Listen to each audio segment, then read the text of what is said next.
Hello, today I'm going to talk about multilingualism and something my French teacher told me. I did French at an adult education course. It was after I'd left school. At school I did it until I was 14 years old, 3 years obligatory, and then I didn't like French at all. I dropped it and I started again when I was an adult. In fact, after it I went on to live in France, and then I studied in France, and then I actually studied linguistics at university. Now my teacher, she said to me, you only ever know one language, and that's your native tongue. And I'm going to say that a multilingual person is a person who can't speak a number of languages. Why is that? I think it's because of this reason, which I'm going to give you now. It's like somebody who I studied with, he was retired, and most of us were sort of before work, he was after work. Indeed, if he's still alive, his name was Walter, and hope he is, and he will be 100 next year in 2019. So what Walter said was this, is that knowledge is like a bucket. It's full of water, and when you pour more languages in, it sort of spills over the top. And what he said was this: he was studying Russian, and he said as the Russian water was poured in, the Swedish water poured out. And I think there's a lot of truth to that. I find myself is that when there's languages I sort of don't really know all that well, haven't used for ages, and when I try to say words, then the wrong word comes out. For example, I might be speaking Portuguese, and then Russian for some reason comes out, or a word in Russian comes out. The reason the word in Russian comes out is because what happens in my head sort of goes through the folders, if you like. So it's like the first folder is foreign language, the second folder is languages I don't know all that well any longer, and then bang, it hits Russian, or when it should be coming out Portuguese. That's how I see things. Another thing is that I think that vocabulary tends to affect the environment that one finds oneself in. Now, for example, when I was living in Poland, and we ran a company, we were a publishing company, and none of us had used these words in an English-speaking environment earlier, and so we used to say some of the technical terms related to printing in Polish. So we'd be speaking in English, but we would use words, for example, colour separations, which were then used. You don't use them anymore because it works differently now, and now if you're going to print something, you actually print it first to PDF, and then you give the PDF to the printer, which was a revolution from around 2004-2005. But earlier you would actually get colour separations done, and they had to do that in a particular place. We didn't know what the word was for either the place or the colour separations in English, so we just used the words in Polish. So it must have sounded quite odd to anybody actually listening to us. Indeed, I remember was a client said they wanted to send us colour separations, and I didn't know what they were, so rather silly asked the client what colour separations were rather than find out for myself. Another example of this is, for example, I'm very interested in wildlife and animals and things. It's very difficult to remember the names of animals in various languages. Now, I tend to remember them all in English first, because that's where I learned about animals as a child.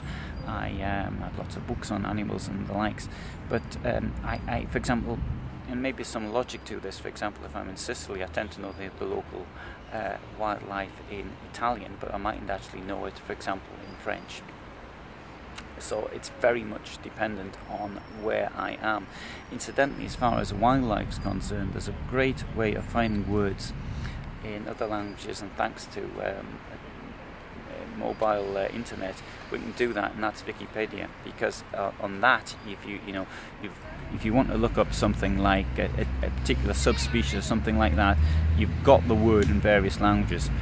Unfortunately, sometimes they have it just the word in Latin. Now, I've noticed that in Spanish Wikipedia they do that quite a lot, but as a general rule, you can find the words quite easily.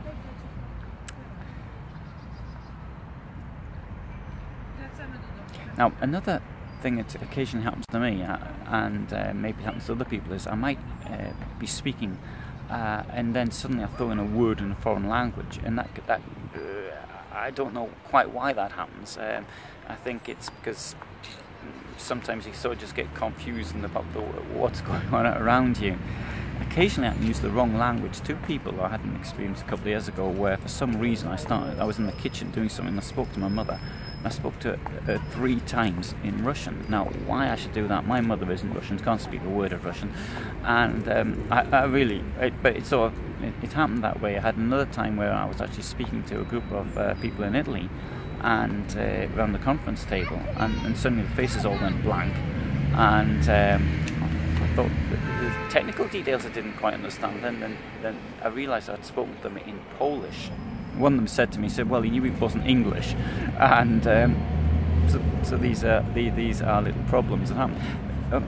In my own case, because when I film things, and I do actually watch my films before I film them, before I publish them, and I hear myself using words in other languages, and another thing is not only other languages, but sometimes I actually speak in dialect from where I come, in my part of the world, in Newcastle.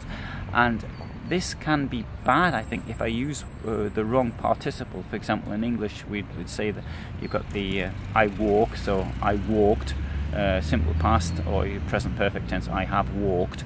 Now, if you've got something, though, but that's clear. But sometimes, though, I say drink, drank, drunk, but I can get those two confused as they're often mixed up in my own dialect. And I think it's because I've got so many people watching films of mine, particularly in motorhomes from other countries, I've got to make an example and get the right participle, the right word used. Sometimes I try and edit things out, but because it becomes very difficult with the software I'm using.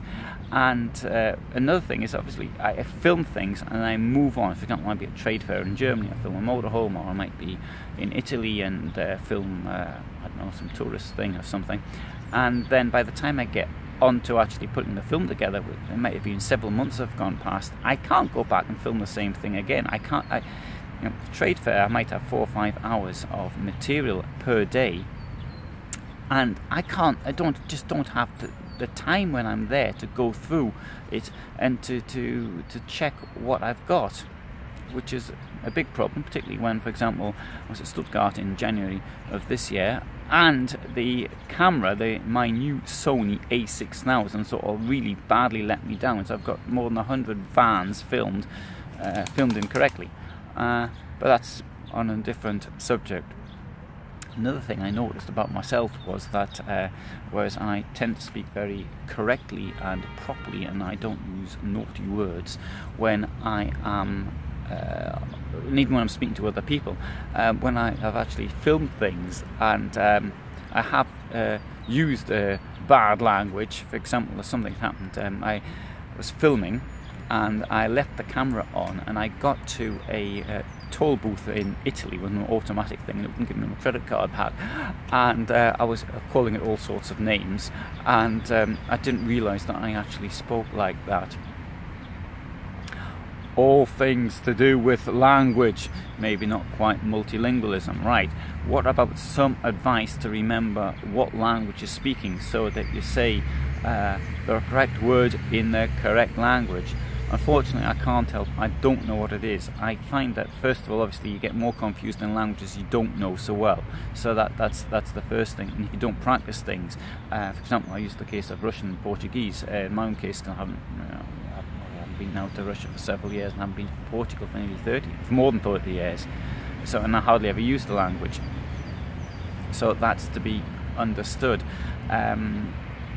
Something that happened to me was I'm getting increasingly using words of Italian when I'm speaking Spanish, and as I spoke Spanish, I've got a degree in Spanish, I should be able to speak Spanish better. I shouldn't get confused, but it's happening because I haven't been to Spain for so many years. So what is the answer?